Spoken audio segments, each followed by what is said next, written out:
But I think the people who profit most from a Web3 environment are people who are able to handle poor user interface experiences, who are resourceful and can find information without having to ask people and wait for information to be sent to them. They can just Google it.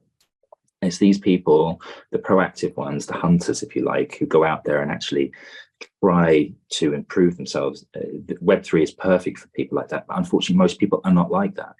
You know, most people are just like, give me the information, when Moon, when marketing, when are you going to do things for me? Instead of when am I going to do things for myself, you know, and that's the biggest problem, actually, I think, with this transition. And so it requires a mentality, an approach. Just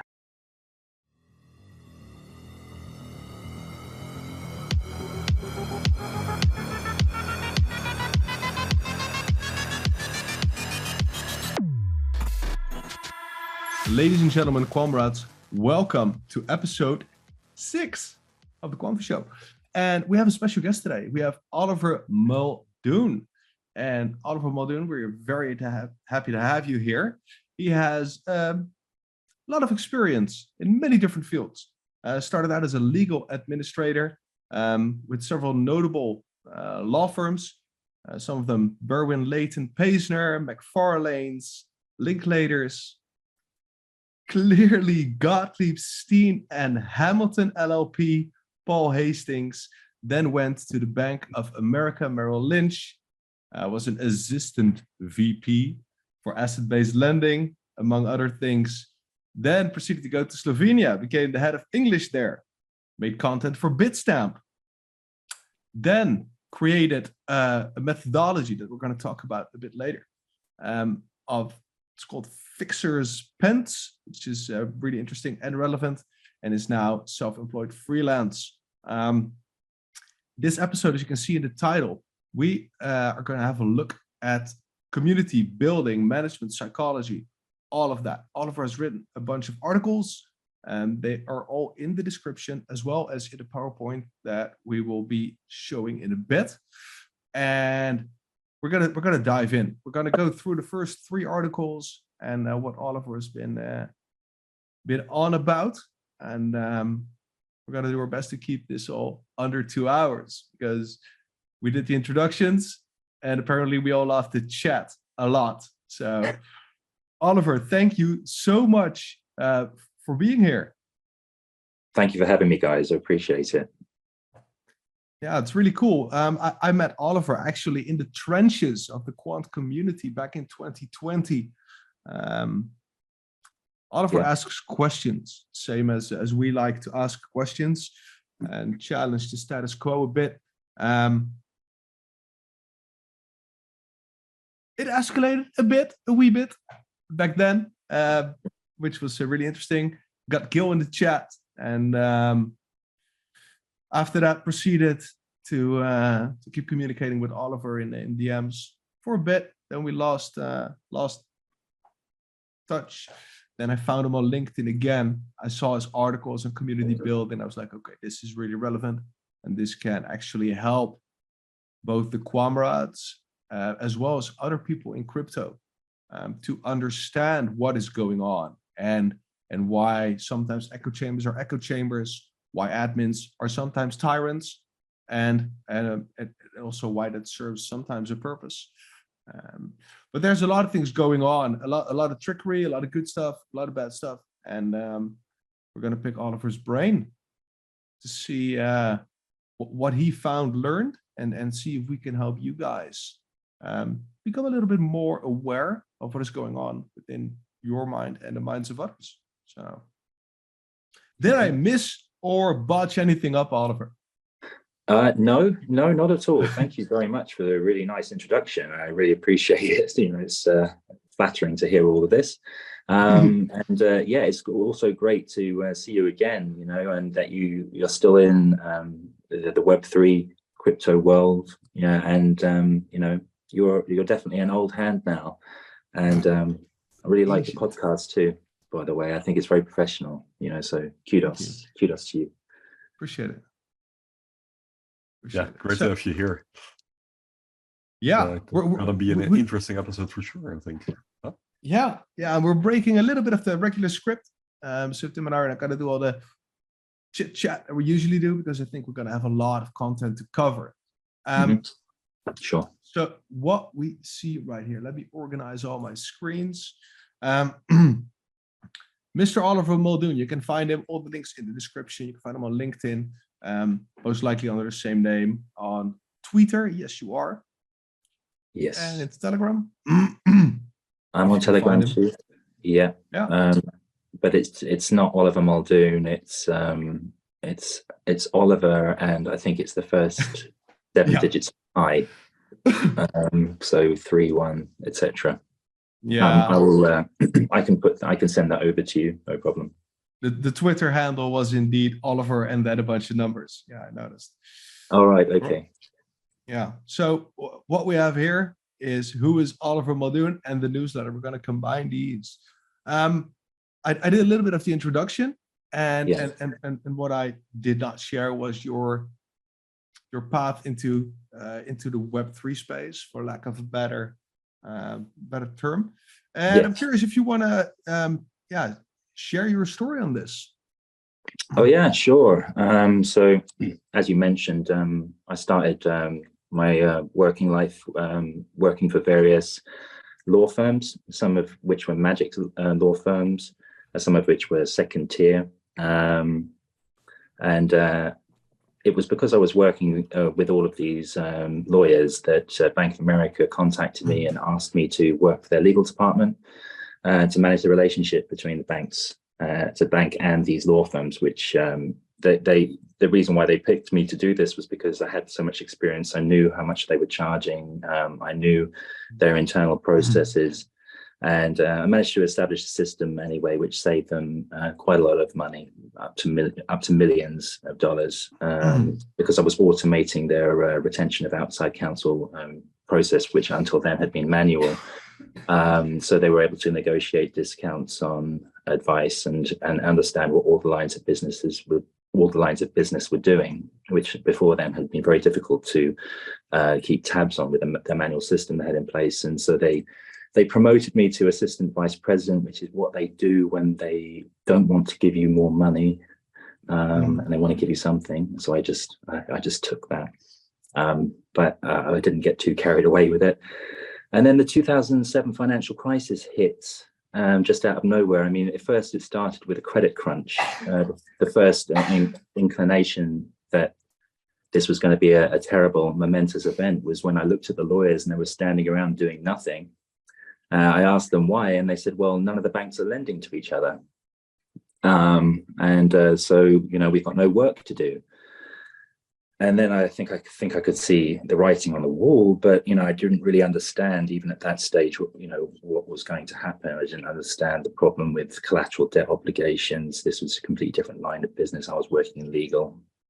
And then not long after, I went to the window of my office and I looked out and I could see Lehman Brothers employees walking out with their brown boxes and their personal belongings. And I realized that something terrible was happening. Later transpired that Bank of America were considering buying Lehman Brothers, but pulled out at the last minute to buy Merrill Lynch instead. And I think the fee was $50 billion.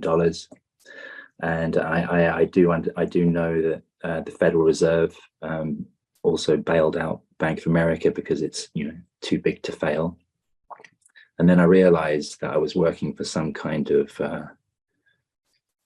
wouldn't say scam, but I certainly Ponzi.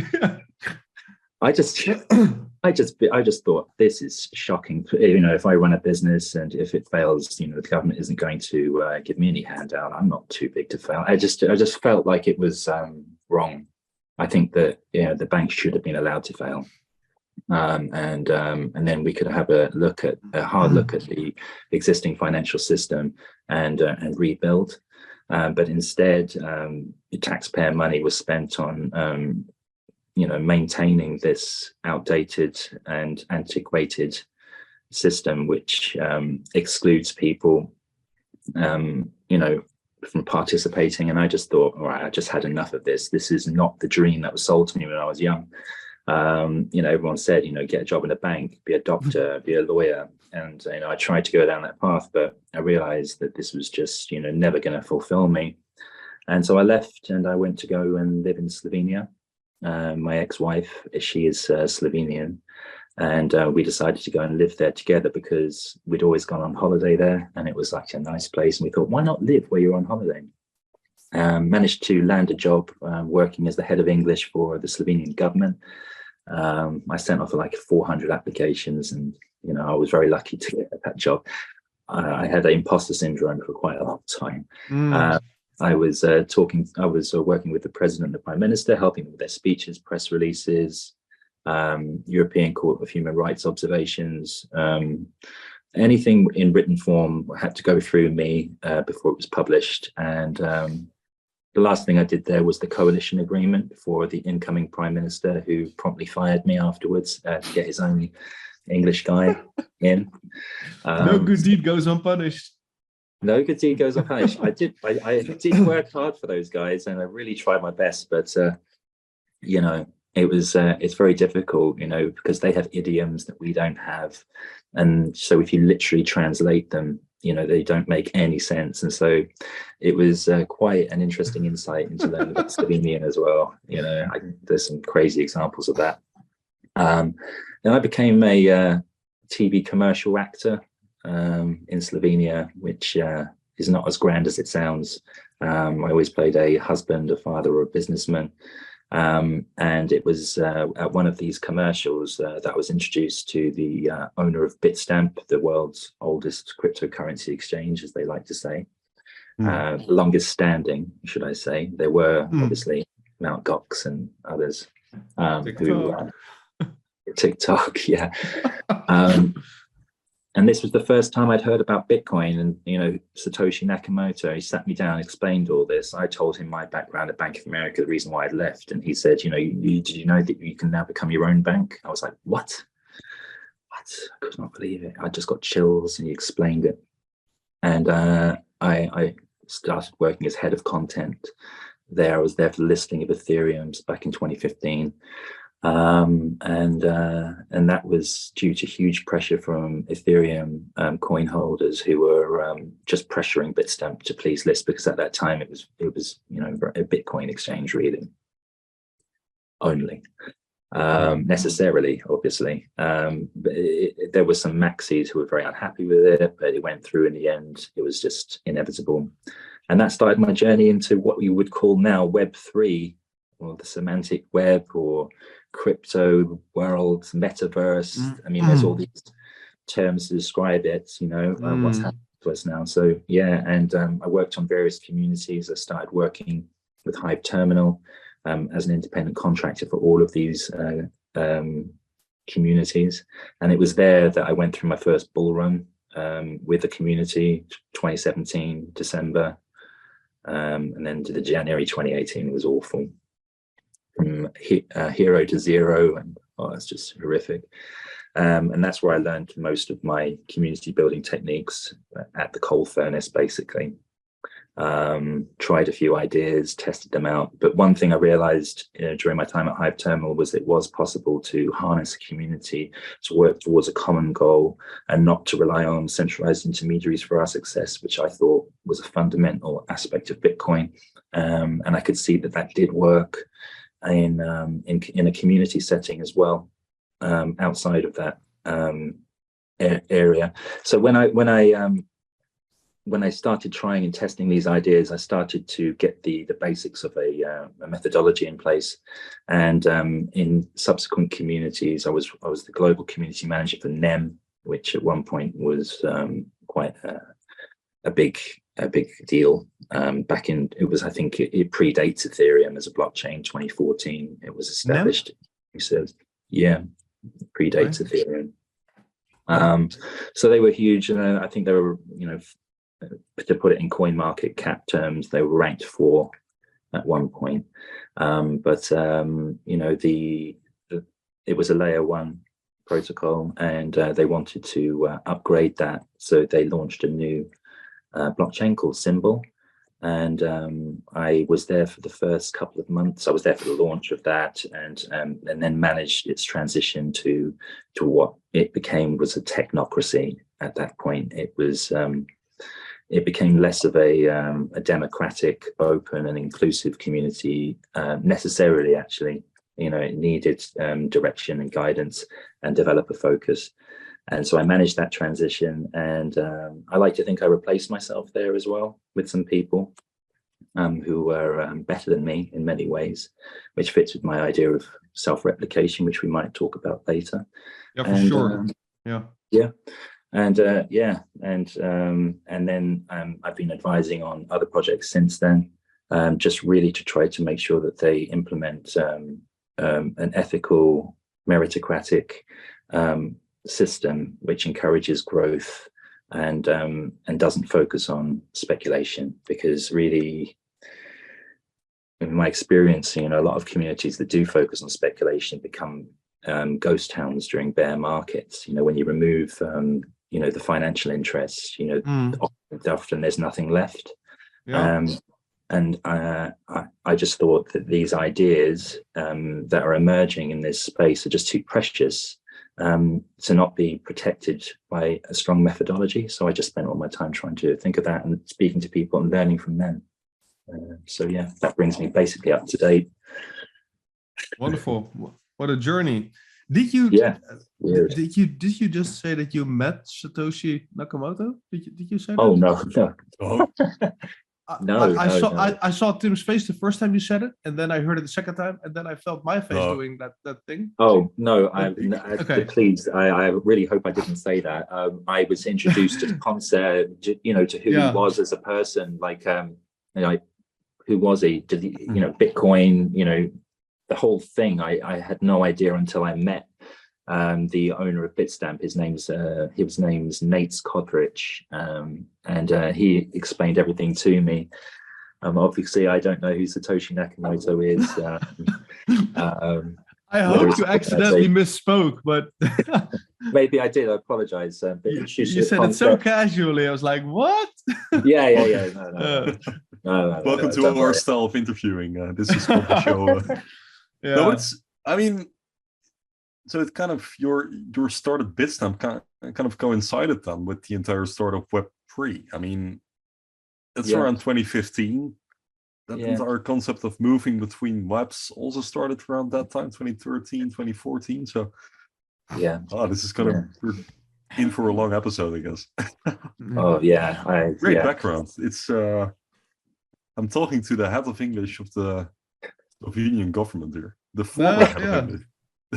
Well, I felt like I was an imposter in that role, to be honest. I was there for 2 years, and that was interesting that you said imposter syndrome.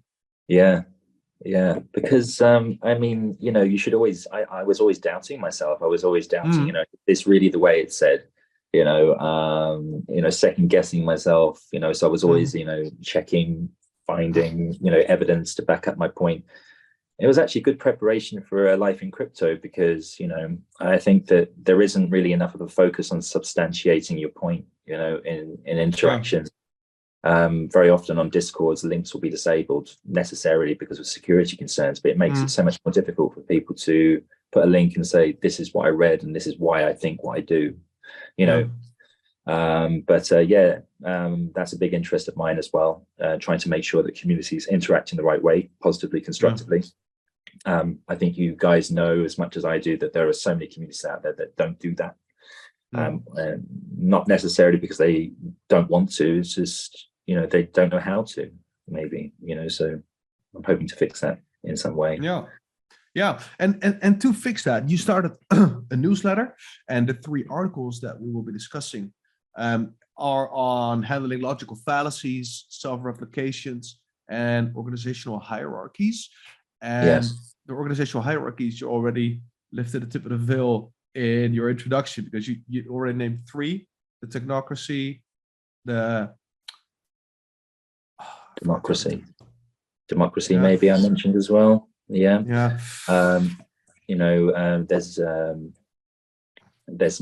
plutocracies, military hierarchies, all sorts of different hierarchies that aren't necessarily restricted to Web3 communities, of course. The nature of communities generally.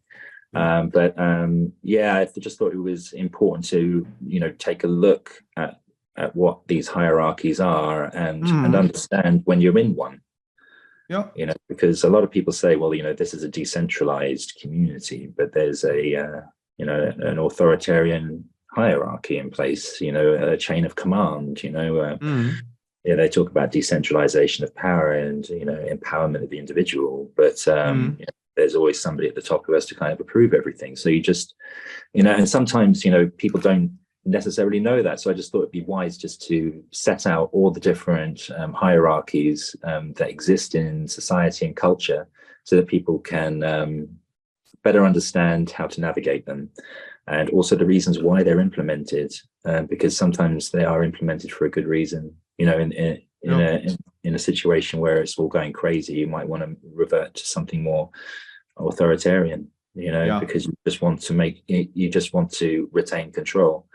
But it has to be explained, and has to be justified, and community people in the community are not stupid. They'll look at something, and if there's an objective, reasonable argument, you're likely to get support even for difficult measures. And I just think that we're encountering a huge sea change in the way that we're organizing ourselves. There is a move towards user control, and I think that we need as much information out there as possible to try to help people navigate it, and also to start discussions about it, because I sometimes think that the supporters and those against various ideas don't actually talk much. They just sort of they talk, they don't communicate. Just talk at each other, and it's all ego, and they don't want to concede ground, and it ends up being like a debating society at university. Watch it, and then you come away and you think, well, we never really got to the answer, did we? Nothing changes. So that's then the reason why you created, and I'll share my screen. You created the community building newsletter. People can get there from your LinkedIn. You can subscribe to this, and this is where Oliver posts all the articles. You have a pretty high output, by the way. I realized, because when I saw your first article, I invited you to come on the show. Like, okay, this is interesting, and that was 2 weeks ago, and by now you're 5 articles in. So. That's crazy output. If you look at by the way, everybody pause the video and go click on the articles and go read this, because this is such understandable English. It is, in my opinion, very well built. It is very understandable. Nice illustrations, very nice build up, good arguments, and it's all relevant, and it's all been tied to real life examples for all of them. And I think just reading, if you just go read the first one and you're not addicted, I don't know what to tell you.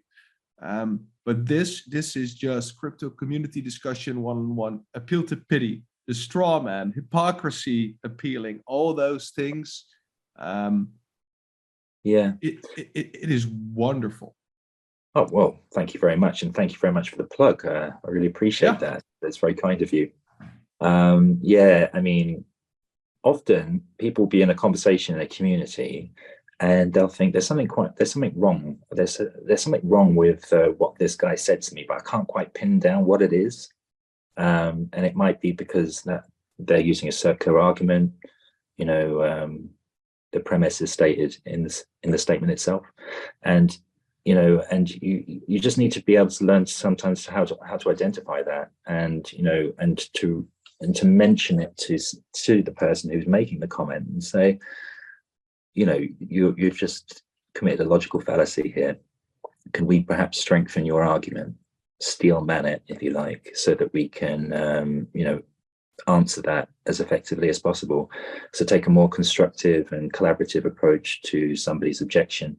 You don't just dismiss them out of hand and say you don't know what you're talking about, because I think it should be an educational process, learning how to debate, how to present an argument, how to have the humility to concede a point, when you're wrong as well. And that's very difficult because you're often in front of, hundreds or thousands of people, many of whom are following the conversation, and people don't like to lose face. But I think that in the interest of the collective, it's better and it's stronger.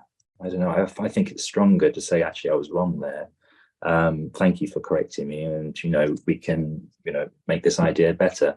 But I think that there's a lot of posturing.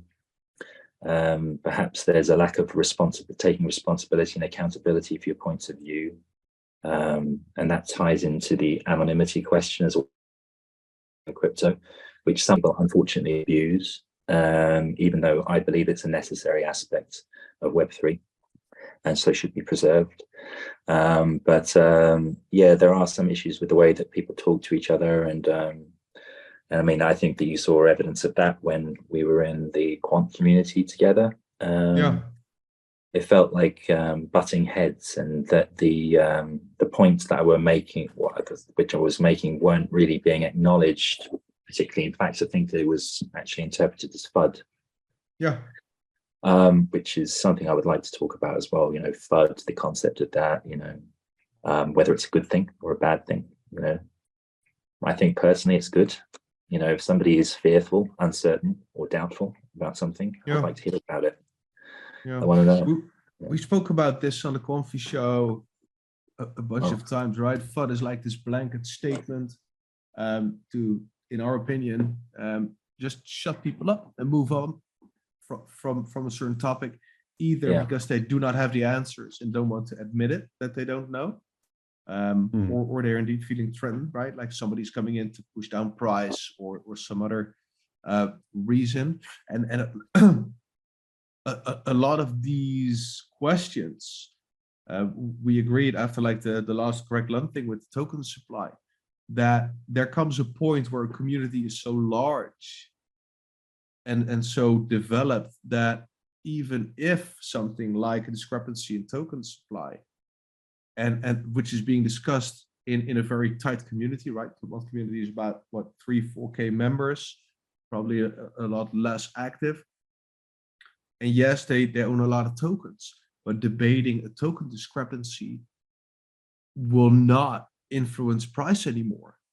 It will be a drop in a bucket eventually, because it will all get so big and it gets more decentralized as it distributes more, right? So, but the fear is still there, right? Because a lot of those people that like the older admins, let's keep it broad, they have been there since 2017, 2018, back when they held approximately 100% of the circulating supply.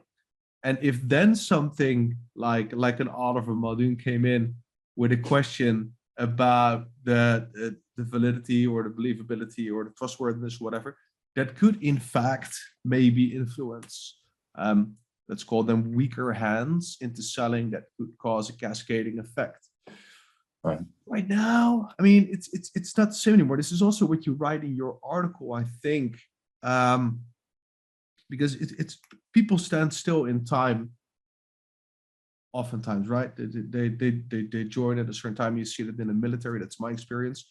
People still live in a day and age when they got their boot camp, and they keep doing things the way they do because they always did it that way. And for a lot of things, that works.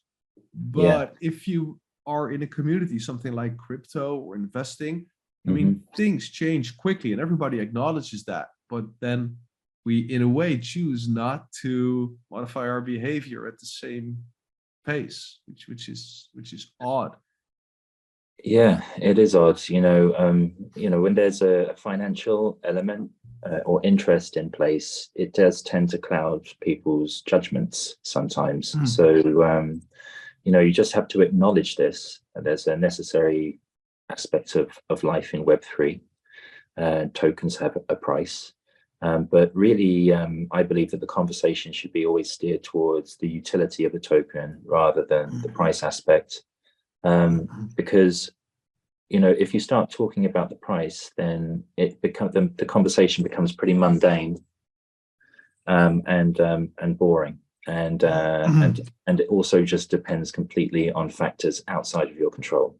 The price of a token can go up and down, even if you're having a great community.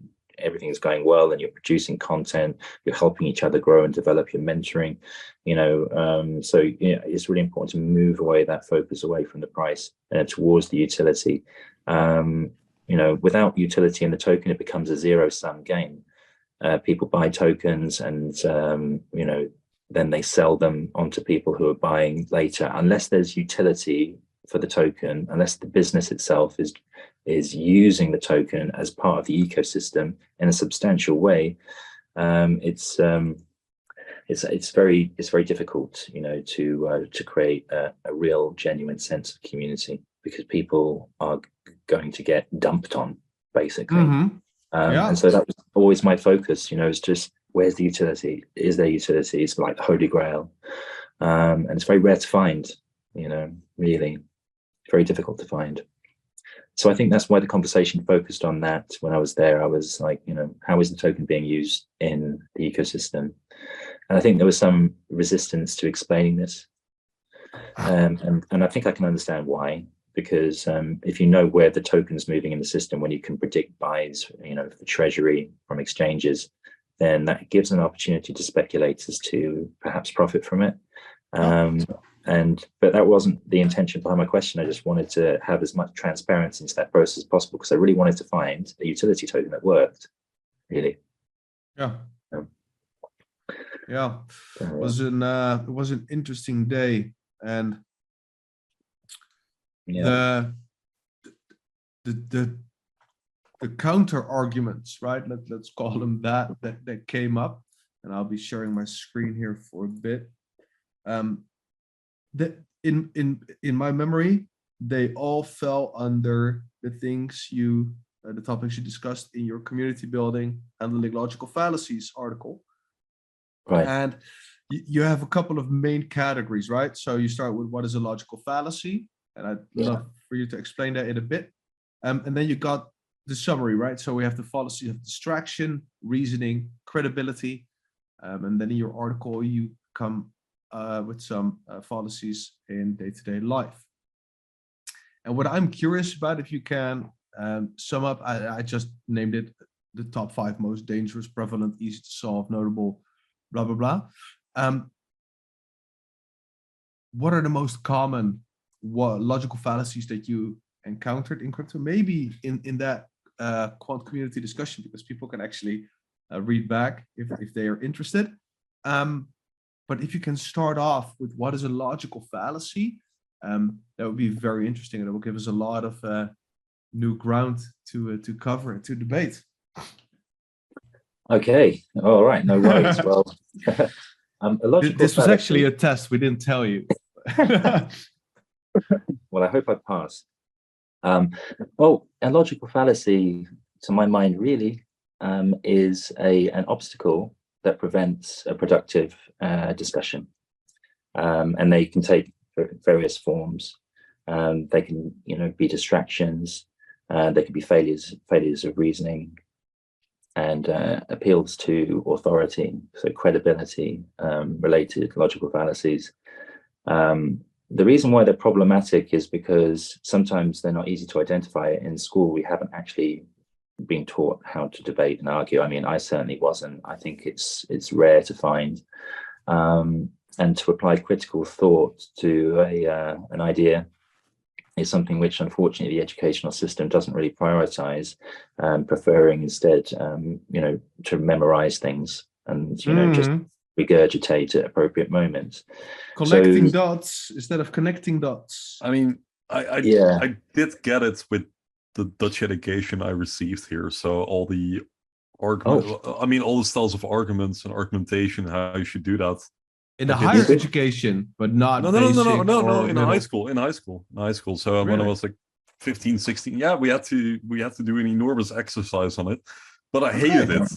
Actually, I hated argumentation. So it was really refreshing to read everything. I was like, that's how it works. Because years later, you forget about it. And I noticed that when I'm arguing with other people, I tend to fall for those logical fallacies that you just mentioned. And it's you keep making that pitfall. At least that goes for me. keep making the same mistakes, even though I learned it years ago. Yeah. Anyways, continue your story. Well, I'm just glad to hear that somebody did get that education. Yeah, I'm yeah. really glad. So, but I need a refresher every now and then. I did not, by the way, in high school, but I did get that extensively when I was for my psychology education, right? But that's higher education. And that's where it was obviously like bread and butter. But that had probably to do with that Tim went to the gymnasium level of higher high school, whilst I was in the how do you call that, middle? Yeah, how do you call that? We have like 3 levels. So one is the most practical. You have like one middle level, which is kind of practical / theoretical, and then you have one level which is purely theoretical. So I went to the most upper part. Anyway, I had to do an exercise, or at least kind of an assignment there, where we had to analyze newspapers and then all the articles they put in it, and we had to break down the entire argumentation structure. It was a hellish exercise. That is brilliant. We managed that. So happy to hear that. And anyway, Tim and I are 10 years apart, which also makes a huge difference. Absolutely. Oh, I see. Yeah. Okay. Yeah. That would. I'm I am also 27. Oh, right. Okay. We're all 27 tonight. Crypto. Me too. But I've been in crypto for a while, so obviously. No, just joking, obviously. But yeah, I'm really glad to hear that you actually had this education, and it was interesting you say that, because maybe there's more people out there who had that kind of education than I think, because I really don't see much evidence of it when I look through communities. Even when I'm listening to people debating online, on various talk shows and stuff, I see a lot of these logical fallacies, and they're broadcasting their failure to understand these logical fallacies on television in front of millions of people. It's like, there doesn't seem to be a sense of shame about that. And but your mother wears a wig, dude. yeah, just cheap shots, which are very effective. To take somebody out, just say a quick one-liner, and it doesn't matter what they've said, they're destroyed, because everyone laughs and you've won. But we need to try to really figure out the real answer to various issues which emerge. We need to be efficient. We need to make sure that people feel heard and understood and valued with their contributions, and that they can make their points as strongly as possible. And I like to try to strengthen the arguments of my opponents, if you like, so that I can really make sure that I've understood correctly myself, and change my mind if necessary. I'm curious, because a lot of the fallacies you describe, right? If I am on one end of it, to, for instance, admit you are wrong with something, I have no troubles with that. All right, the mea culpa. Everybody makes mistakes. Sometimes we misinterpret something, and I am fine with taking an L for a bit, because to me, it doesn't feel like I'm undermining my authority or position or my manhood or whatever. But a problem arises, and that is, I'm going to go a little bit into the hyperbole here. Some people are just exceedingly dumb, or they do not speak or read English well, or they are from a different culture. And that changes the whole battlefield, right? Because we are in communities and we are from all around the world. We don't know where people are from. And if we're in an argument and I concede ground, right? I'm like, okay, I'm sorry, apologies, made a mistake. In my mind, this is just normal, common sense, fair, whatever you want to call it. But other people feel they should capitalize on that. They view that as a point of weakness, because that is either part of their culture, part of their psychology, part of their intelligence, upbringing, whatever you want to call this.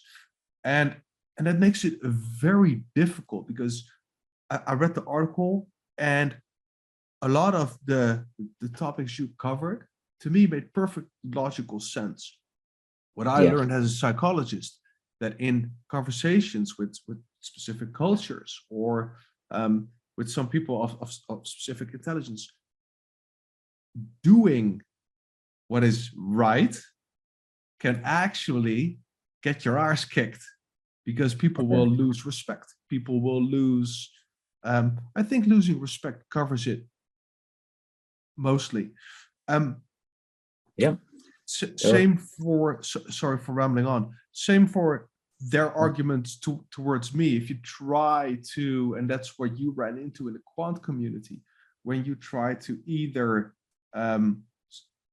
build on their arguments, if they are moderately correct or could be in the right direction, or try to counter,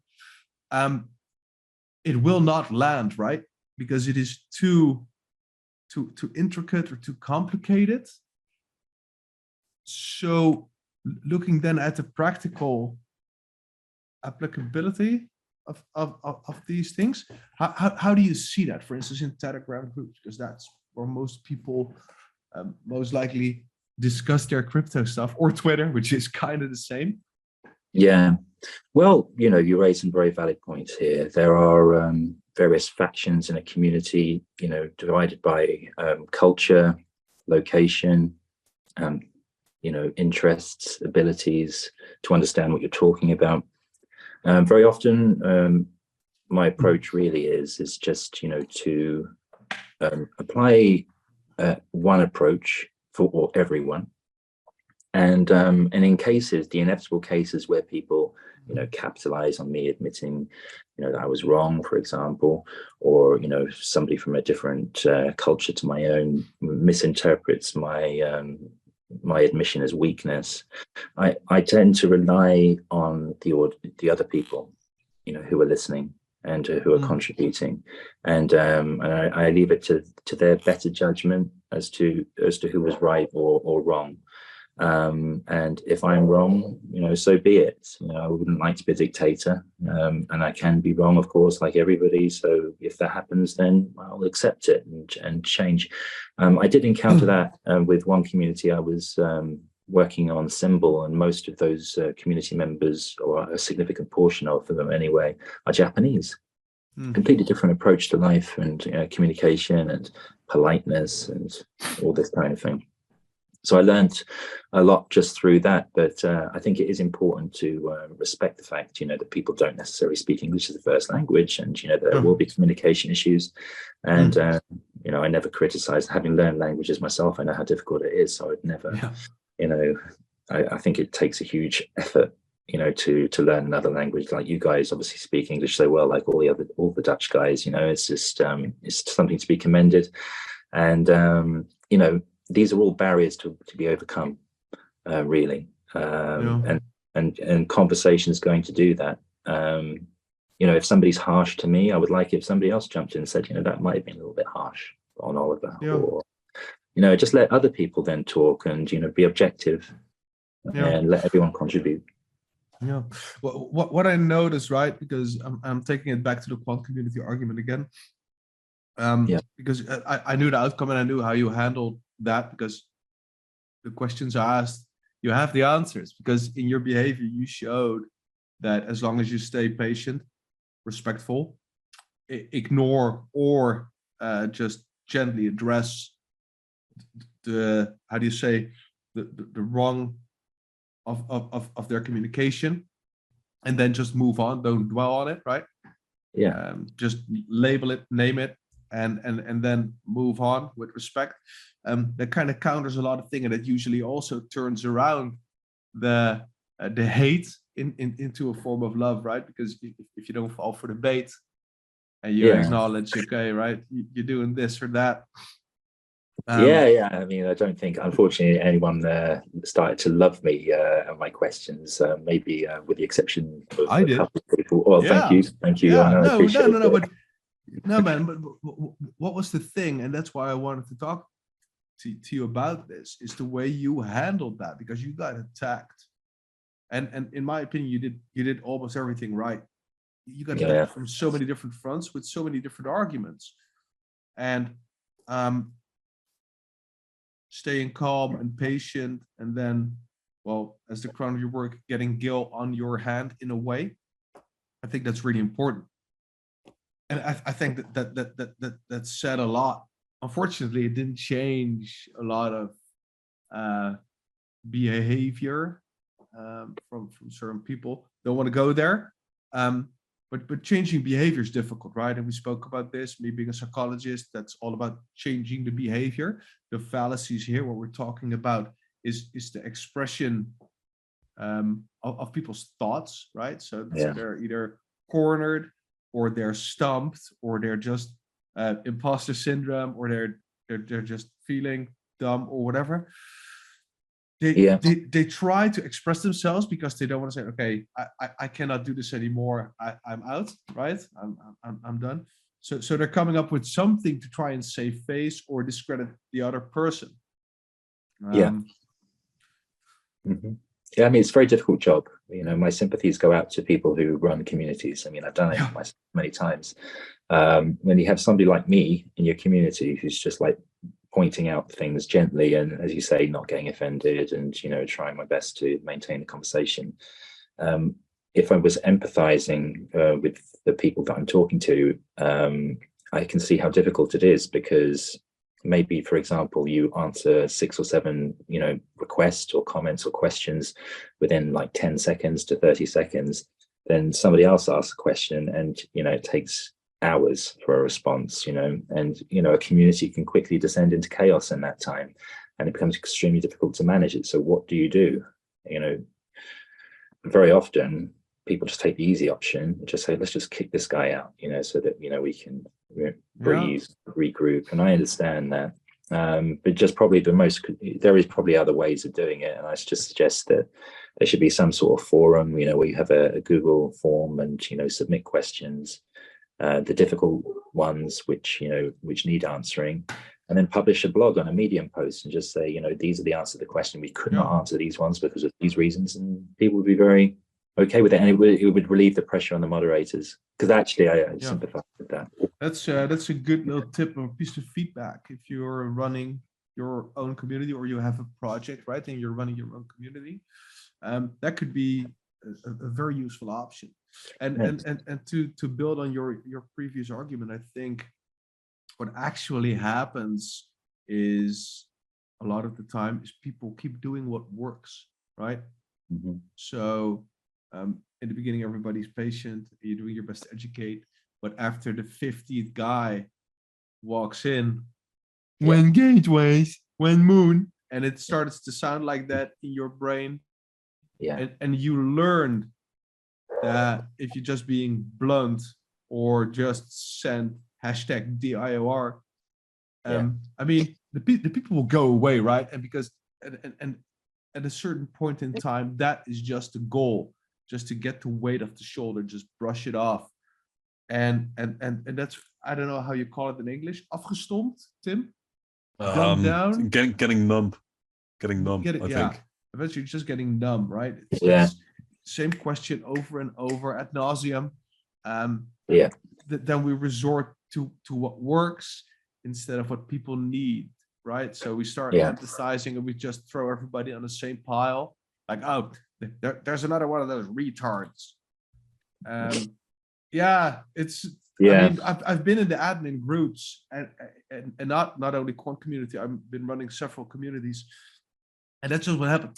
Look at this motherfucker. There's another one of those dumb ones, and it's all projections, everybody in the same pile, because of the way somebody asks a question, and they do not take into regard whether somebody is actually English or somebody whatever, and they just go with what works.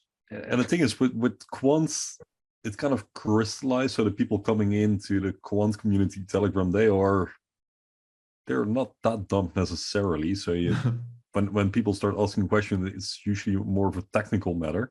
But for example, now I'm also in some other crypto telegrams where things are, well, a bit more unclear. For example, with Galileo, for example, or BitTensor Tau. So those cryptos aren't listed. I mean, BitTensor is listed now on MEXC, I think. and Galileo is about to be listed on LCX and Uniswap. But then you see just people coming into the chat, and the first thing they do is when listing, when staking, and that's the only thing they ask. I would get numb very easily. I think, can you imagine with the community admins in the quant group who've been there since like 2018 that had to deal with all that stuff? Yeah. Then they've passed that stage, and it just continues and continues. So I have a lot of respect for those admins. But cycles. To get back to your point, Oliver, there are better ways to do it, and I think we should look at it. But I have had so many moments in the past month or so that I just wanted to delete Telegram because the sheer stupidity on there. It's difficult. Yeah, because it's so relentless, as you said, and it's every day the same question. So I realized this was a problem, and I realized that the root of the problem was that people were not self-motivated. They weren't proactive. They were reliant on centralized sources of information and intermediaries. So they would come and say, can you please tell us? Can you please tell us? The answer is literally the line above, and they haven't cared to do that. They want to take someone's time, and this is like a message, bro. Yeah. So I think this is what I would call a Web 2 mentality, and this is what we find as a result of the rise of social media and complaining to customer service and this culture of entitlement. And I really think that Web3 is an antidote to that, with all being about decentralization of power and taking on personal responsibility for your future and your decisions and your actions. If there is a problem, there is no customer service department. You should have done the research. You should have backed your own judgment. Don't do something because somebody tells you to. This is something we learned at school. And it's an empowering feeling to take that responsibility for yourself. But that mentality is completely lacking in most Telegram groups. But I think that it just needs to be adopted. And it just needs, oops. My phone is unfortunately running out of battery.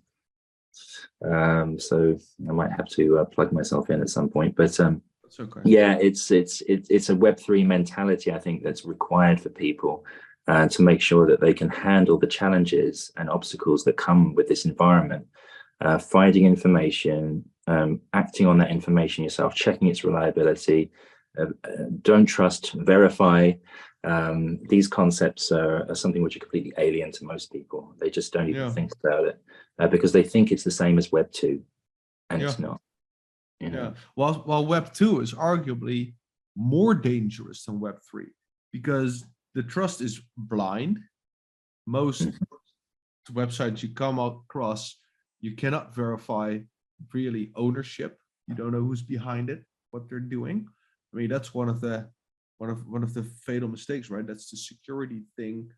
So technically, we're all comfortable with Web 2, but we should distrust that even more because you cannot truly verify whom you're dealing with.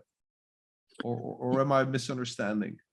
Well, maybe I didn't explain it very well, but as far as I understand it, Web 2 is all about giving up your personal data and not being paid for it. You have companies like Facebook and Google who monetize that data for you, and we just sit back and we just accept that as just a fact of life.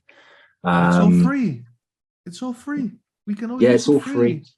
And we don't feel like embedded in the future prospects of Facebook or Twitter or other organizations like this, but we can feel like that in a Web3 environment where we contribute to its decision making, its governance, and its ideas and policies, and become friends with the people there.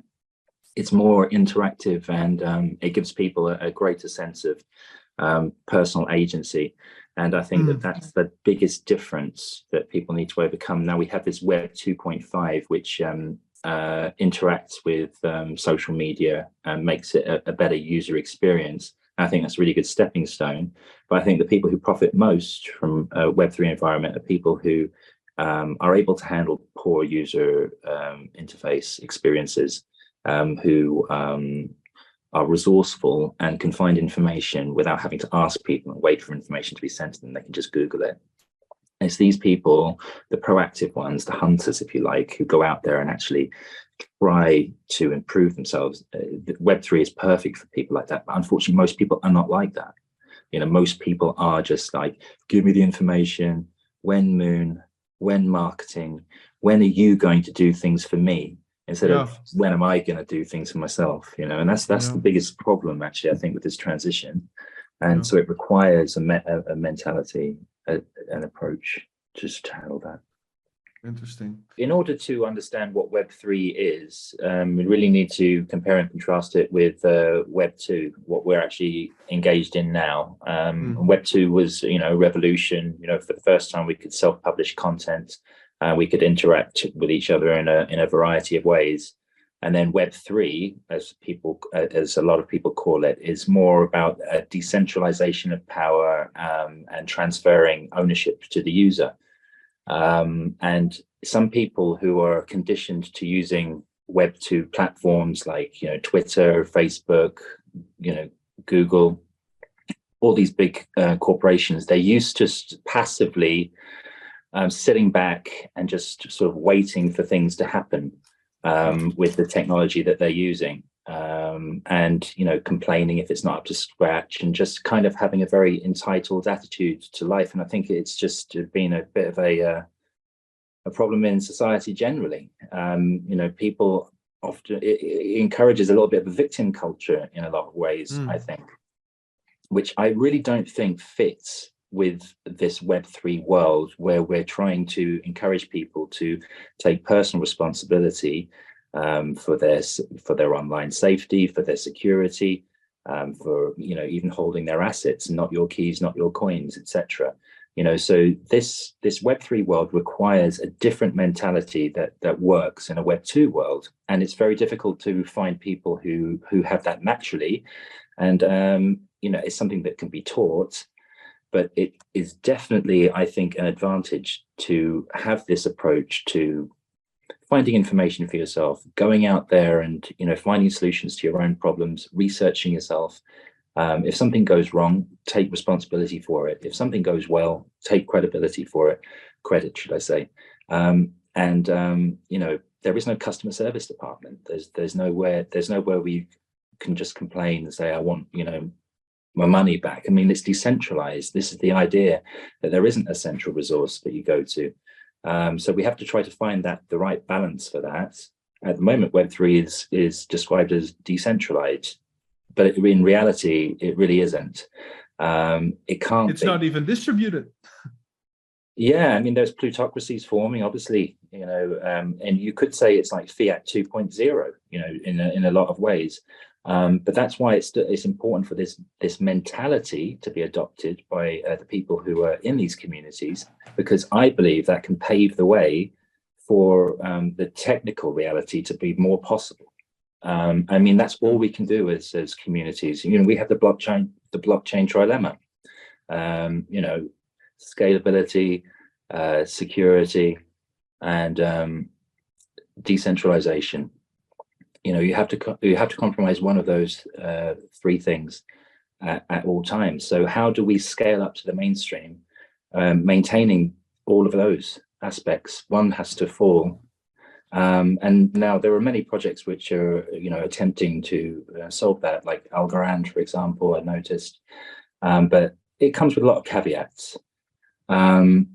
And you know, it's a difficult thing, you know, and I just hope that, you know, some of the valid critics of Web3 can be answered in time. But at the moment, it's still very much like a work in progress. But we need people with the right mentality to succeed and thrive in this environment. Yeah, at the risk of derailing, but talking about decentralization, right? And looking at Bitcoin, as you alluded to earlier. Bitcoin is is daddy decentralized, right? It has no initial founder that is known, right? So it got decentralized, distributed from the start. Mm-hmm. Well, yeah, there's no CEO, no marketing department. Exactly. So shutting it down becomes infinitely more difficult. All the other projects, as you said, are centralized in a way, right? They got started by Vitalik Buterin or by whomever. And how would you see, would it even be possible for a project to become totally decentralized? Would it be legally a possibility to say for Vitalik or whatever, all right, I'm stepping away, I'm dropping everything. The core team also needs to drop away. Everything, if you want a full decentralization, all central aspects of control need to retire, and we need to then give the power to the people. It's a really interesting topic. I don't have all the answers, but I would say that it's not possible to fully decentralize from a centralized origin. I think Bitcoin managed it by not having a leader, by the whole thing operating with or without the establisher. And, from a practical point of view, is that likely to happen in Web3 communities? I would say no. There will always be a centralized interest in there. But I still feel as if, it's so much empowering the individual, allowing the individual to participate in this brave new world is so important that decentralization should be pursued as much as possible. It comes with risks, and it should be done gradually as well. There needs to be structures in place that make sure that it's done properly. It's obviously a challenge for people because people don't feel comfortable with conceding power and operational responsibility to others necessarily, because it's their baby, it's their it's something that they really are deeply invested in personally, probably. And so but I just think it's a worthy goal, and it actually supercharges the community as well, because when you find purpose and meaning in life, and honestly, a lot of people in many of these communities are looking for that. A community can give you it, and if you can take responsibility for the success of your friends around you who all have a common shared interest and goal, it's an amazing thing, and it's something that people genuinely want to be part of. So why not create the conditions for that to happen? And I think that is core to the idea of Web3 if we're following the definition of the term. So that's just my view on it. I feel there's two questions, right, that arise. I mean, I think decentralization is important. I think it can help with a lot of problems. But as you said, most things will be created centralized in a way, also because people want credit or not. But there always is an entity that starts something, right? And Bitcoin started in the dark. There was nothing, and then there was Bitcoin. So they could have built that for like 5 or 10 years. They could even spoke with people about it. Nobody knew what it would be or what it could become, and then just disappear into the shadows. But now, if you create a new project, when will a community because that's my first question. When is something decentralized enough? That's one. And the second question will be, when can that be achieved? I mean, if we look at the quant community right now, let's say there's 120,000 holders. Is that significantly large enough to say, perhaps hypothetically, okay, let's decentralize decision making, etc.? Will the company then survive, thrive, or die? And I mean, there is a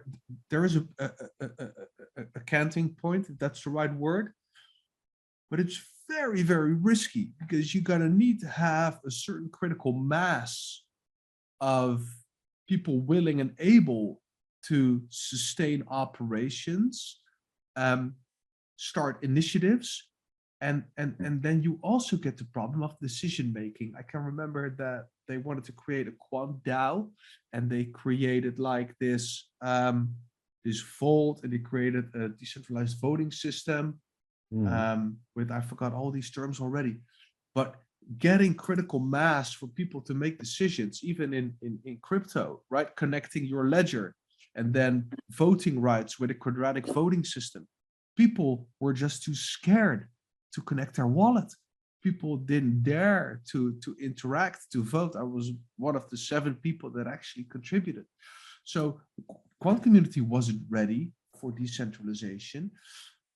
But when a company gets bigger, is there then still a motivation when people earn money to say, okay, we need to let go, we need to decentralize? And is there then a willingness, because all the people in the community before that were followers, is there then a willingness to take over the scepter and do everything themselves? And will it then thrive, survive, or die, right? So there's a lot of difficulty, uncertainty. Yeah, there's a lot of issues to unpack. Yeah, Sure. yeah. And I also don't have the answers, and I don't expect any of us to have the answers, but the question, how much decentralization will then be needed or is required or is desirable, I think is also extremely interesting to see. I mean, listening to Gilbert, he calls his project Overledger a hyper decentralized supercomputer with the gateways where he connects everything, and eventually you're going to get a consensus through the gateway system, blah, blah, blah. But yes, there will always be a central entity, quant, and that is what makes them attractive to banks, governments, etc., because there is a centralized authority that they can sue or whatever, and that's a liability thing that the board of directors require, right? Will everybody go on public Ethereum? No, they're using Hyperledger. Why? Control. They need to obfuscate, as you said in the beginning, what is going on. You cannot have everything on blockchain because everything will become predictable.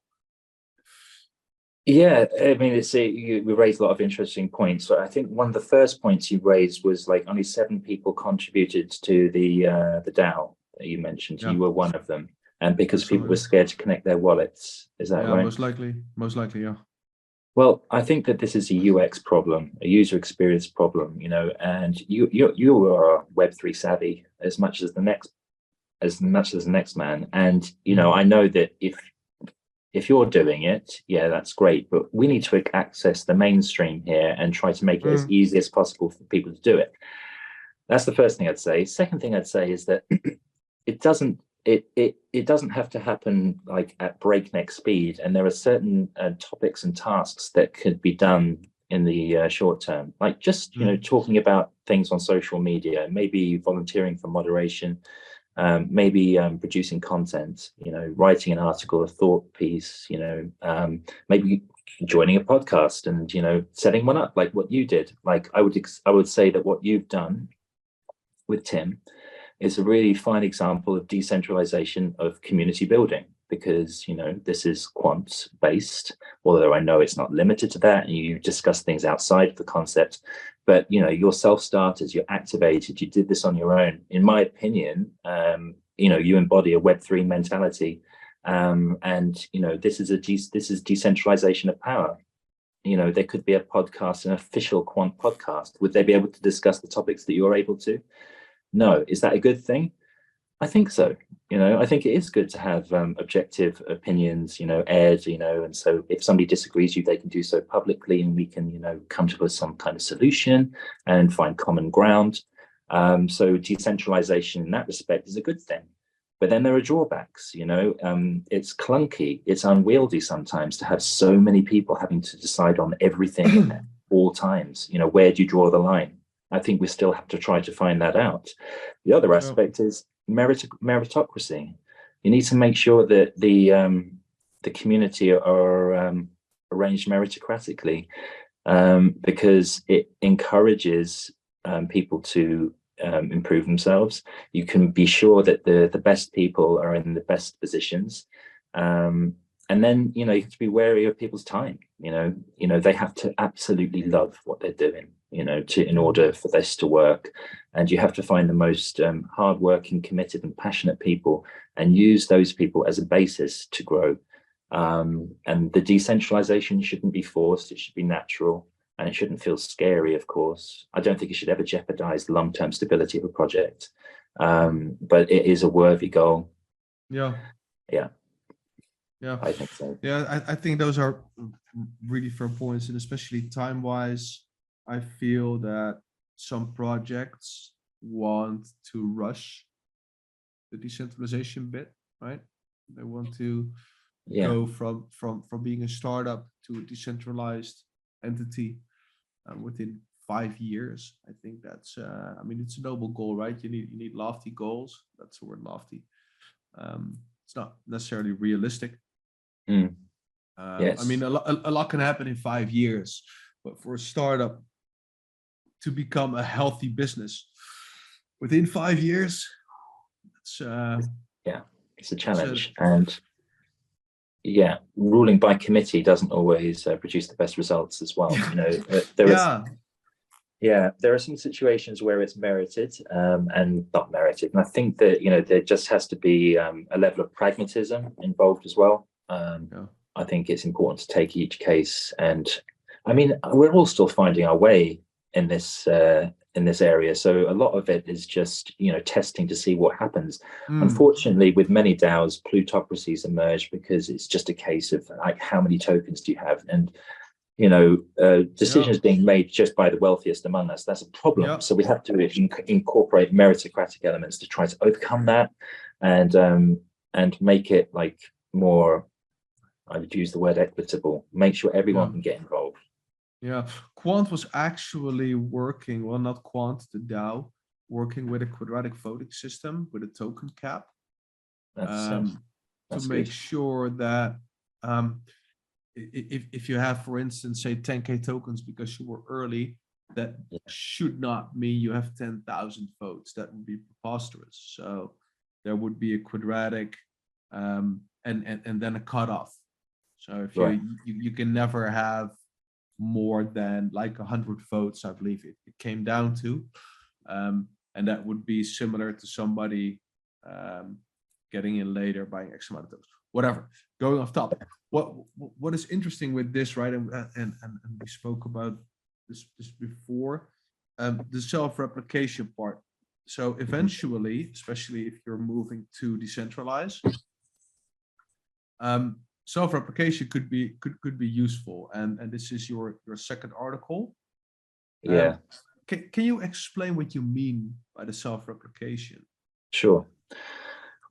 Okay, so probably this is my most controversial idea, but when I was young, I used to have a book called The Chronicle, which was like a history of the 20th century. It was only up to about 1985 when I got it. And I read it from cover to cover. And in that book, I saw lots of examples of people abusing power for long periods of time. Indira Gandhi, for example, was one example.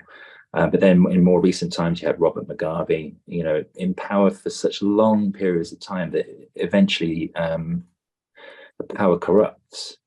Robert Mugabe started off as being relatively celebrated, would you believe, until he brought Zimbabwe into financial ruin through hyperinflation and his policies, which were awful.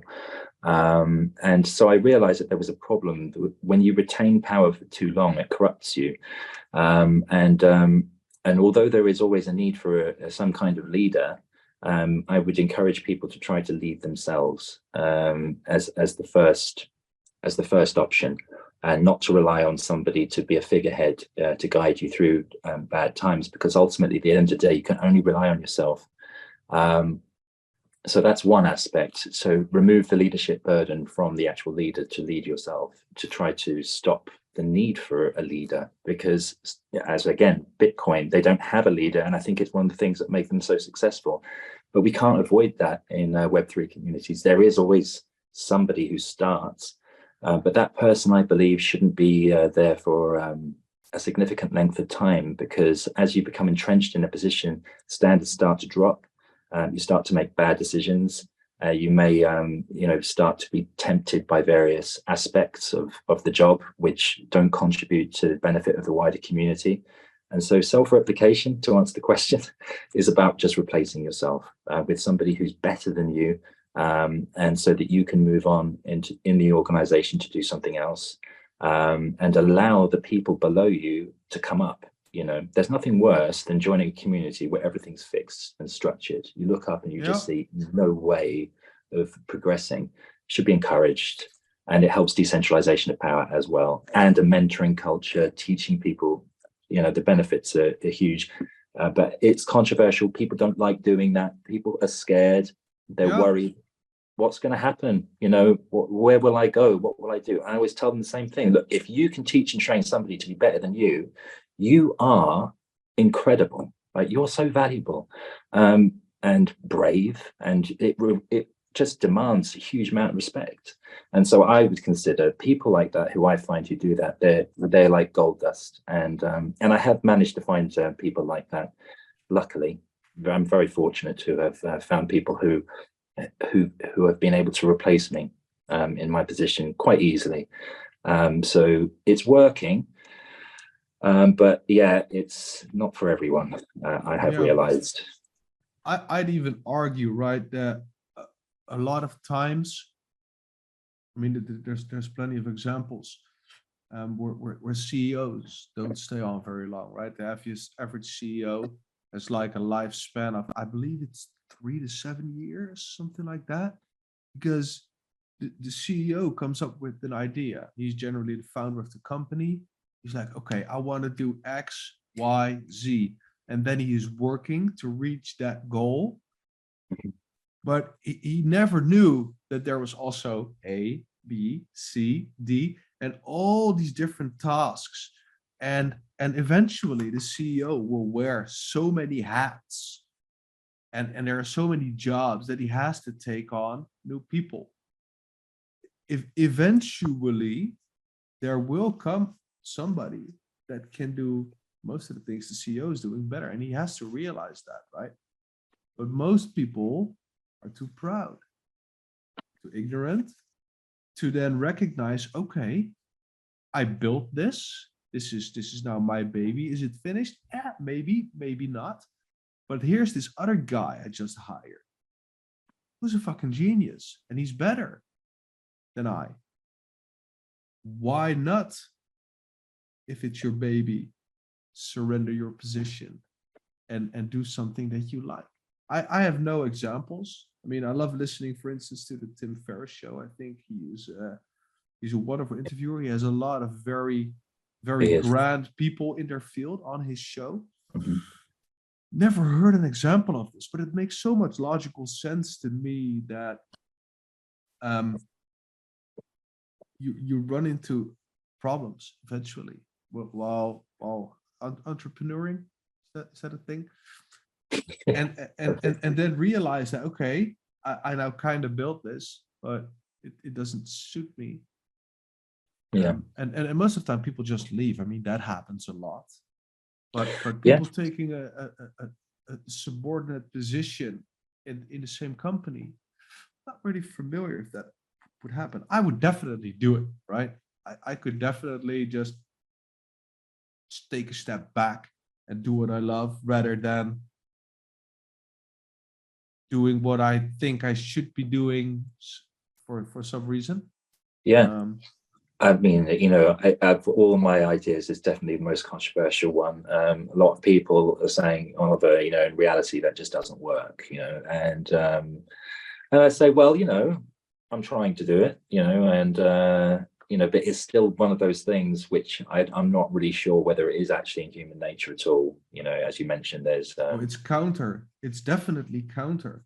But, yeah. But my question is always, why wouldn't it work, right? I mean, it sounds to me like it's an ego thing, right? You have something, you want to hold on to it.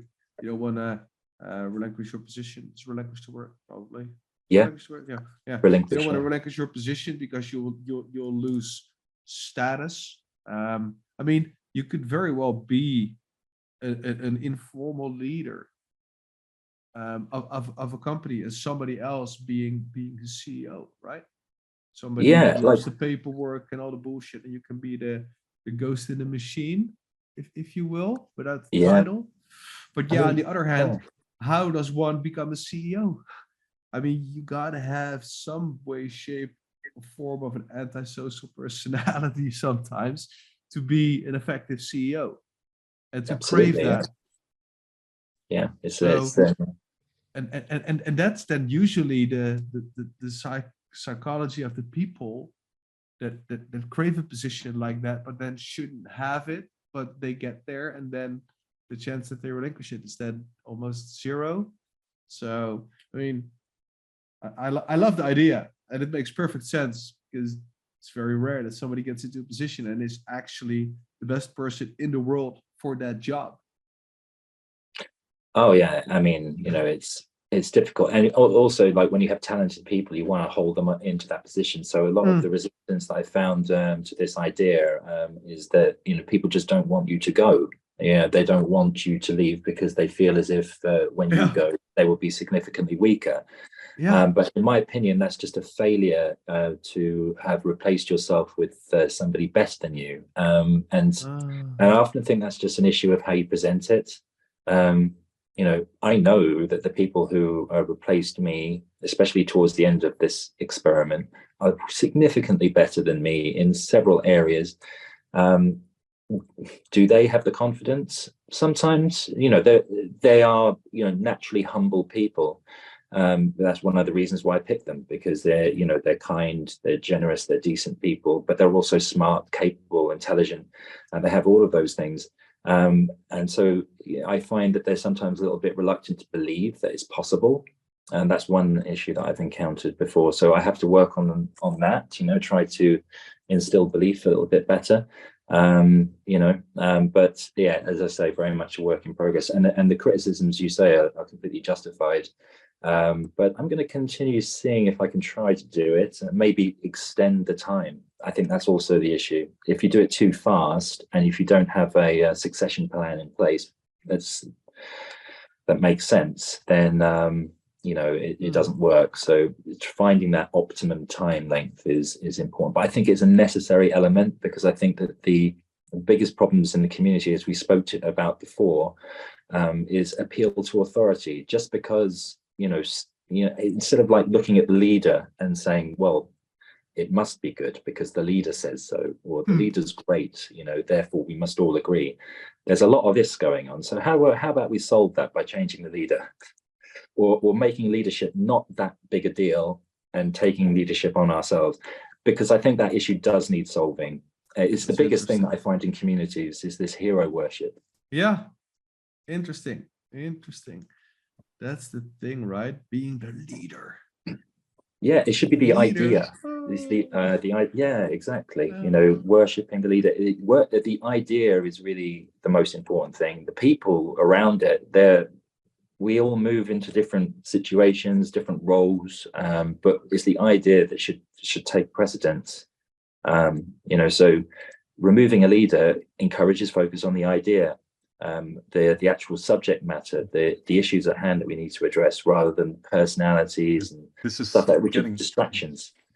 So we are at this point in the discussion where it gets so interesting, because you can go in so many ways. I mean, we could take it indeed into the direction of CEOs and companies, and then you would have Gilbert entering the chat.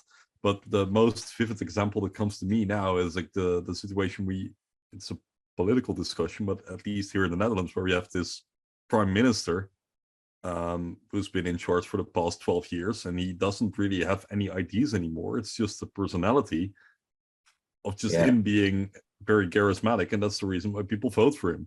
All the ideas left, and how the hell are you going to replace that? He really maneuvered himself into this very vulnerable position of how he's just there, and there's nobody to replace him. He knows that when he leaves, his party will probably fall in the polls, and they will Right. lose seats in parliament. Yeah. This could also apply to Gilbert, for example. What would happen to Quant if Gilbert leaves? So, yeah. I really like this idea of wait, what's the word? It's like self-replication. Yeah, self-replication.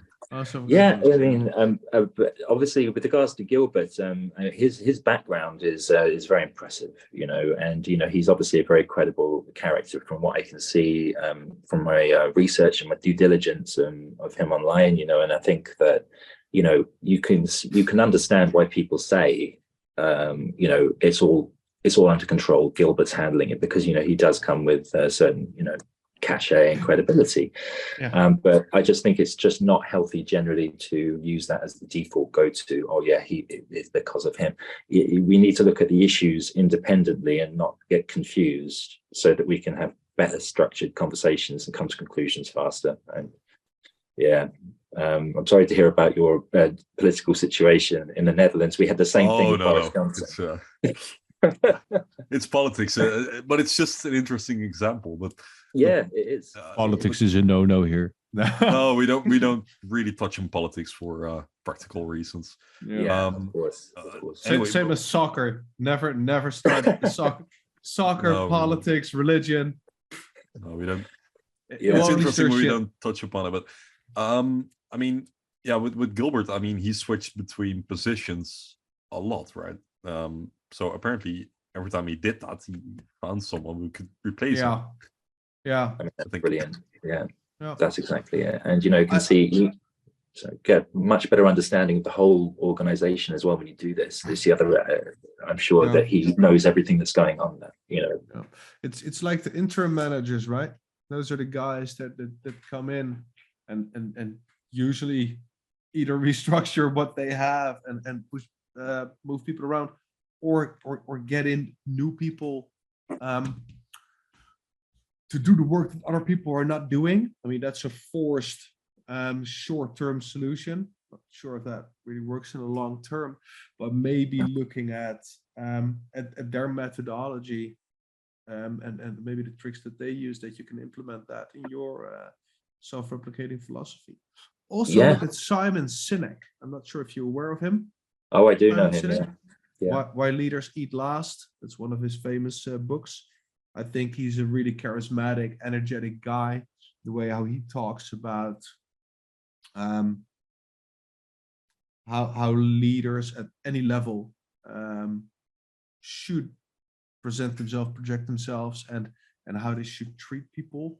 I think that is really interesting, and I think he has also a bit on self-replication, but using it in a different context or different way. Oh, okay. I'd be interested to see that. I haven't seen that about self-replication. It'd be interesting to see what his view is on it. I just think, having a culture of self-replication tries to keep everyone, honest. It's difficult because it's often hard to find someone, if you're particularly qualified, who's better than you. It's still generally a good idea. Sorry. No. Please. I was thinking, right, if we take this back to crypto and let's take this back even to the quant community, because that will resonate with a lot of people. Some people are there since the beginning. Yeah. Are they good admins? Maybe. Are they the best admins? Most likely not, right? Best being number 1, 2 in the world, whatever. How would you, in this case, suggest they go about this? I mean, those people are there, they are invested, their money is in this project, they want to govern this, these communities, they own these channels, right? Because there's literally an ownership badge in Telegram. When and how would you recommend, if somebody starts a new community, what can they do to make sure that eventually the baton gets passed on? Well, I think that if you're passionate about something, you want to help naturally. And the way I got involved in community management at first was it was during the ICO of the summer of 2017, it was during that ICO boom, thousands and thousands of people just joined this Telegram and nobody knew what was going on at all. Not at all. What is a ledger? Questions like at this level, and everyone was completely new. I just looked at this absolute devastation and thought to myself, do you know what? I'm going to answer every single question because I really love what is happening here with this Web3 idea and crypto, the freedoms that it presented an alternative to the financial system. I didn't care. I didn't want to be paid. I didn't want anything. I just went in there and just answered every question. And many of those people I'm still friends with today, friends for life. And then, everything just went sky high, rocketed. And what I noticed is that other people in the community started doing what I did. I tried to set the example, and they were doing the same thing. They were answering questions when I wasn't asleep or when I was around, and they were actually just doing what I was doing. So I think there's a lot of just assuming the role. Eventually, they turned around and said, "Do you want to have a job doing this?" And I said, "Yeah, sure, yeah." And that's how I started getting paid for it. I assumed the role. And that's what every community member should be doing. Just looking around and saying, right, what needs fixing? You're good at this, right? Let's work together. Let's set up a group here and just sort this out. Let's report back to him because he needs to know what's going on. Let's talk to her and make sure she's in the loop and work as teams, self-activated. It's a bit crazy. It's a bit hectic. There may be duplication of work, but there is need for a centralized order. But this is the kind of conversations that people should be having in communities, not talking about like when moon, when pump. They should be thinking like, what can we do as individuals banding together to make this thing a success? It's I just think that it's important for people to take on this leadership role themselves, and not rely on other leaders around them to do everything for them. Think about really what you can do to make your situation better. Like what you guys do. Yeah, and I agree. I think that is wonderful, but eventually there will be a couple of people that will be there from day one, and there will come a time that it is quote unquote better for them to move on, right? Because otherwise they get entrenched, etc. How would you foster, or how would you suggest that for instance, new this idea to them leaders? Yeah. Sorry? Okay. How would I suggest this idea to them? Yeah. How would you create a culture that fosters that everybody should be replaced eventually? Okay, well, let's start a conversation. That's the first place. I'll go onto the Telegram if they allow me back in. Just kidding. And I would ask them, hey, there's this idea called self-replication. What do you guys think about it? There's a video I made about it here as well. Put some comments in. Let's start a debate about it. Do you think it's a valuable thing to have in this community? And make it democratic. Let's have a debate. And let's look at my article on logical fallacies while we're at it to make sure the debate's good and high quality. Links in the description. Yeah. Let's talk about it. Let's not impose something on people if they don't want to do it. If they think the idea is wacky. I mean, look, it's still untested. I only know a few people who are, really down with the idea. I meet a lot of resistance. The last thing I want to do is just wade in there and say, guys, you've got to replace it off in 6 months. They're not going to like that, maybe, but maybe they will. Maybe they're thinking, do you know what? I'm sick of this. I've been doing this since 2017. I would like somebody else to step up and take some responsibility. And, they're going to get a lot of benefits from mentoring and guiding other people as well and forming stronger bonds with the community. Why not? Or even just expand it. And people can stay in their positions, but give everyone a little bit of a chance to participate. But, moderation and admin work is just the tip of the iceberg. Can you code? Can you develop? How good are you as a writer? Can you present? There's so much somebody could be doing, and not just moderator. It's just one aspect. There's so many things. I can see a lot of benefits to this, truly. And just looking at like the base level, right? Moderation, community management, it is easy to get burned out. And especially when we're entering bull market season, I have taken breaks from admin plenty of times. Like, okay, guys, I just need to take the fucking week because I am going to murder somebody. And there were some communities that I left entirely, but I feel that oftentimes, and it's the same for people with their jobs, right? People just stay because they're comfortable. They don't see any challenges anymore. They've seen it all. They're numb. Yeah. And they don't want to reinvent themselves, learn something new, take the risk, take the plunge. And all these things contribute largely to people staying too long. I think that is mostly what is going on. Yeah, I think that everything you just mentioned there exactly describes what I would call a Web 2 mentality. Being comfortable where you are, kind of entrenched, in your comfort zone, not really pushing yourself, not doing much for the people around you. This doesn't work, like in a Web 3 environment, which is what we are apparently moving into, the next stage of the internet.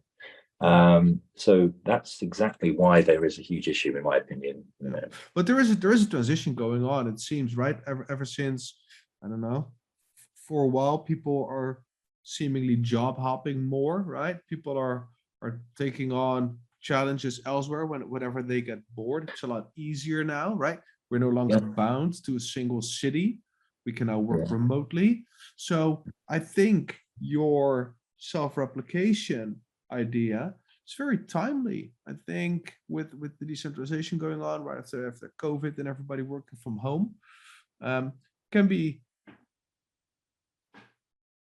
I mean, looking at myself, I get bored after doing the same thing for a year and a half, right? The learning curve flattens. I get bored. I want to move on. There are more people like myself, and they exist. And I think more and more people like this are coming, right? The latest generations have more information. They have more different things they're interested in. Generally, people no longer generally, I think, stay longer than a couple of years to 10 years in a job. I mean, there's always people that loved it, right? There's also people that love being on a conveyor belt and just making egg boxes, which is fine. But the motivators, the leaders, the inspirators, I think, they could very well benefit from this. I think it's really cool. Yeah, it's just an idea. Test it out, see if it works. That's of good course, for crypto because people get bored in projects, so they can move on quickly. There is an element of boredom, and I think that if you are bored, definitely spice things up a little bit, or find something else, because that boredom is infectious and it will be contagious in your community, and they'll be bored with you. And it's you need somebody with spark and to be like fire starters, if you like, just set the example and get that whole community burning. I've seen communities do that, like Quant, for example, in I think 2020, they had such an engaged community. That's how I found out about them. A Quant guy came up to me and explained a little bit about it, and honestly, the first time I heard about it, I was absolutely blown away. I was like, oh my god, this is it. I can't believe it. I wrote an article, and but it was but I made the mistake of not asking enough questions, and then when I realized that there were certain things that didn't make 100% sense to me, and the way the conversation was going, I was thinking, okay, maybe I made a little bit of a mistake. But having said that, of all the crypto communities out there, Quant still remains strong, and in the news, doing all sorts of work with CBDCs. I see, although I'm not in favor of those that work, it's still a testament that to Quant's longevity, that they're still around. Many have died in the past few years, so there is something there, and I wish everyone in that community all the best. Yeah. Thank you. You're not holding Quant anymore? You never held? I'm saying, say again? I said you don't hold quant anymore, or you never held. No. No, I really don't buy hardly any crypto these days. I'm a big Bitcoin maxi these days. Yeah, I mean that's how I started in 2015, and then I've been on a road like trying to explore all this Web3 world, and I'm still yet to find really strong evidence of utility. So I tend to just stick with something that I really know and trust. Which is Bitcoin. I really aligned with the beliefs, the community structure, the way there is no hierarchy as far as I can see, although there are aspects which are inevitable. But it's such a beautiful idea. That's the only I shouldn't say crypto because they don't even like to call it crypto. It's the only coin I buy these days. However, I'm optimistic. I'm not looking for the next 10x really. I'm just looking for a project that works. My whole reason for being involved in crypto isn't to do with the money, believe it or not. It's really because I could have had that money by staying in the traditional legacy financial sector and sacrificing my morals to a life of corporate servitude. But instead, I wanted to find something real and alternative, and that's what I was looking for. And Bitcoin has been so good to me, and it has given me an underlying philosophy for how to build communities. And I really believe that it works. As we can see, Bitcoin has gone from almost nobody 14 years ago to I don't know how many people hold Bitcoin now, but it's in the at least tens of millions. Yeah, 200. And that's without any marketing department. The idea was so good, it was inevitable. Yeah, that's really what I want the communities that I build to be like, to have a great idea and to have the people there to make it a reality. And that's why I love this Pence approach that so many people have contributed to. And yeah, fingers crossed it makes it. Yeah, thank you for letting me discuss it with you as well. I really appreciate that. Yeah, thank you so much for being here, and a lovely closing statement. Yeah, no, for sure. It's yeah. I looked at the clock, man. We can keep talking, but oh yeah, we have time. We have more time. Okay, all right. Okay, well. No. Let's plan a version 2.0 for the future, maybe. Good stuff. Thank you so much, Oliver, for being here and for your generosity with your time and information, etc. Everybody, please look in the description. We will also post a link on our drive with the PowerPoint, but all the links are in the description. You can find everything there on Oliver's LinkedIn. Tim, do you have anything to add? Don't really have anything to add. Would like to thank you, Oliver. Cheers, Tim. Conversation this night. I didn't say a lot because I was just listening to you and Jarno, and yeah, just sorry a podcast about that. for me as well to listen to. So really enjoyed it, and we will do our best to get it published.